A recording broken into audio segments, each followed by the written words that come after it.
be happy. We should rejoice. We should sing. We should have simcha. We should have gilah. We should have rina. We should have all the days. This is the day to have joy and simcha. Because the curse of Ezekiel 4 was lifted at Chanukah in 150 BCE. So Chanukah, let's do a little recap. And then let's hope that the Dreidel will speak to us. Chanukah is an 8-day festival commemorating the historic victory of the Maccabee family over the Syrian tyrant Antiochus in the 2nd century BCE. Before the ruler conquered Jerusalem, he and his people championed the cause of Hellenization. In other words, Antiochus was trying to make all people of his kingdom like the rest of the Greeks. His cause was to conquer the minds of the people and make them live like the civilized Greek world. His goal was to conquer the Hebrews by having them assimilate into the nations. To help his actions, he destroyed the temple. He forbade the Hebrews to circumcise their sons. He stopped Sabbath worship. He even required the new bride to spend the night with a Greek general before any marriage could take place. Perfect example of pagan sexuality. You couldn't marry, a Jewish girl couldn't marry a Jewish man until she slept with a Greek general. You see the way pagans always perverted? You see why I had to write the book? He even required the new brides. We covered that. He sacrificed a pig on the altar and put to death any Jewish people who dared to observe the commands of Torah. Antiochus wanted to destroy the righteous seed of the Jewish people. He pushed them to mix or assimilate into the normal culture. Some chose to follow his push while others kept to their Torah obedience. It is a Torah that sets us apart from the world. The Torah is totally opposite to the ways of the world, in case you didn't notice. Amen? Saturday Shabbat keeping, kosher eating, wearing head coverings, patriarchal marriage are still contrary to society. Can I hear a good amen? Amen. When Antiochus, his Hebrew name, Antiochus, when Antiochus persecuted many Hebrews, they quietly gave in to the ways of the king. They compromised their beliefs by departing from the true faith in Yahweh and accepted the many Elohims of Greece. Instead of fighting back, they gave in as they traded their talits for togas. I thought that was cute. Yehuda the Maccabee, the son of Matityahu, Mattathias, a Hashmonaim priest, led a revolt against this man and his Hellenistic oppression. Noted for courage and military genius, Yehuda led an outnumbered, unskilled guerrilla army to a decided victory over superior Syrian forces. Upon entering the temple, they found it to be in disarray. The area of biblical worship had been desecrated and destroyed. So they began the tedious task of setting up the sanctuary in the prescribed way. They remade certain items that were missing. They washed dirty utensils. They cleansed the whole place and set a date to set it apart and rededicate the temple to Yahweh. Their celebration was to be 8 days of prayer and worship, during which they would consecrate the place to Yahweh. The myth is this. The story is told that when the priests went to light the menorah that stands in the holy place, they did not have enough set-apart oil to last for the whole feast. The priests trusted Yahweh and the oil burned for 8 days. That was long enough to consecrate new oil prescribed by the Torah. The temple was then dedicated to Yahweh for 8 days. That is a urban legend. Listen carefully. There was no oil that lasted for 8 days. Period, exclamation point. It is nowhere in the book of Maccabees. The Jewish people invented that as a nice bubamaisa, a nice legend. The temple was dedicated to Yahweh for 8 days. In Hebrew, the word dedication is Chanukah.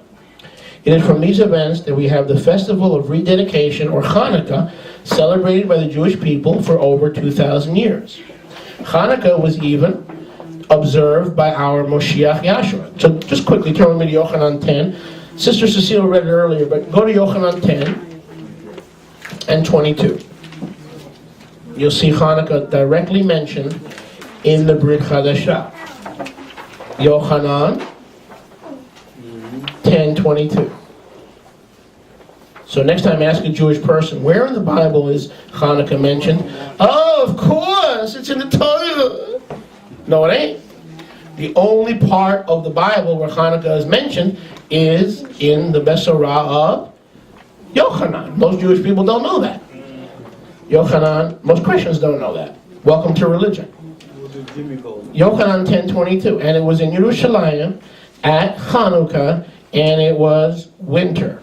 And Yeshua observed Chanukah by walking and hanging out in the Beit HaMikdash, in the temple, in Solomon's porch, Shlomo's porch. What was Yeshua doing in the temple? He was celebrating the rededication of the temple back to Yahweh.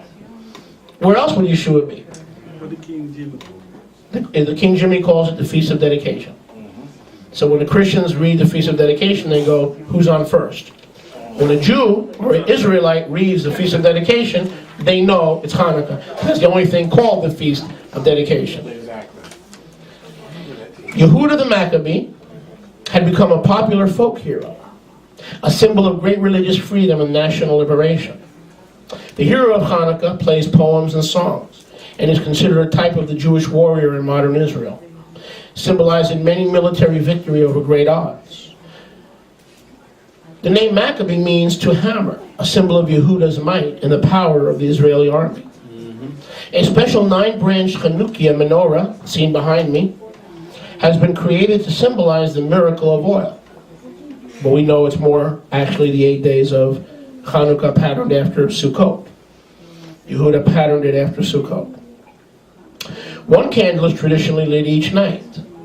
The light of the menorah grows as Chanukah is celebrated. The miracle oil may be a fable, but we do know that the people have had to have used the temple menorah when they rededicated the temple.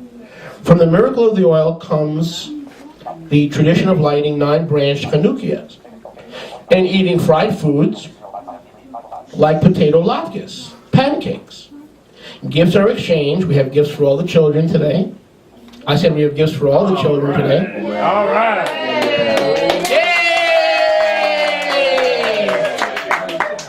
And they're not cheap either. In this economy, nothing's cheap. All right? Nothing's cheap. It's a tough economy. Amen.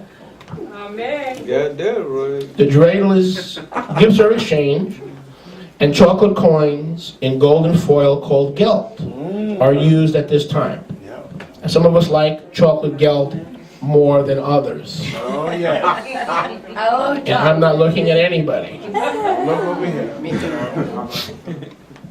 Of course, one Hanukkah tradition that delights people of all ages is the dreidel. And today's message, speak to us, dreidel. Speak to us. The dreidel, Rebbetzin Rivka, would you get a small one for me, please, from the table over there? The dreidel is a spinning top. Shh, a spinning top, with Hebrew letters on its 4 sides. The toy, the dreidel, is spun, and gelt can be exchanged in various games. The song, I Have a Little Dreidel, that Timothy sang for us and Nathan sang for us, is one of those tunes that can get caught in a person's head very easily. It is a tune known by people throughout the world, and is oftentimes synonymous for Chanukah. As Rudolph the Red-Nosed Idiot is to Christmas, so I Have a Dreidel is to Chanukah. Don't be fooled. The dreidel, brothers and sisters, is no ordinary toy. Let me just give you a little sample on top of the restoration scriptures. Are you ready for a sample? Give a cook. Look. Wow. See, we're going to keep it light today. We don't need heavy theology. Rabbi's off today. Look. Could you imagine if this got out over the internet? They'd have a new website. Rabbi doesn't teach the word. He plays dreidel. Whatever. Spanish. Right. Okay. So don't be fooled, brothers and sisters. The dreidel is no ordinary toy. The little top has many deep spiritual meanings for us if we simply watch and spin. The rabbis have said the prophets are like children, and the children are like prophets. This shows us that if we can simply view the world as little children, There will be many spiritual principles we can